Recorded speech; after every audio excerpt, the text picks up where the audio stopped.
এখন অবধি আমার জীবনের সবচেয়ে বড় স্বপ্নটা কিভাবে পূরণ হলো সেই গল্পটাই তোমাদেরকে আজকে শোনাবো। নমস্কার, আমি রাত্রি।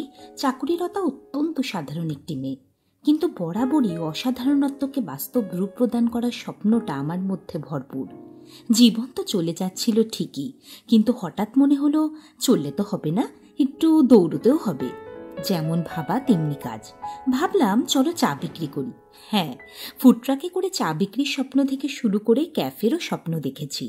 স্বপ্নটা বাস্তবে রূপায়িত হলো যখন আমার এই আকাশকুসুম স্বপ্নের সাথে হলো আরও দুজন মানুষ, আমার অত্যন্ত প্রিয় দুই কাছের মানুষ। হাতে হাত ধরে খোঁজা শুরু করলাম একটি সঠিক ঠিকানার। অলিতে গলিতে কত খুঁজে বেরিয়েছি, আর তারপরই এই হীরের টুকরো আমাদের হাতছানি দিল। কোন জায়গা আমাদের কতটা পছন্দ হবে তার আগেও নির্ভর করছে সেই জায়গাটি সাদরে আমাদের কতটা গ্রহণ করবে। হ্যাঁ, ঠিকই ধরেছ তোমরা, চ্যাটবক্স আমাদের সাদরে গ্রহণ করেছে। এই আমাদের ছোট্ট ক্যাফের ঠিকানা, দমদম ছাতাকল নিতাই সুইটসের ফার্স্ট ফ্লোরে। চ্যাটবক্স যে আমাদের সাদরে গ্রহণ করেছে। আরও অনেক অনেক গল্প বলা বাকি।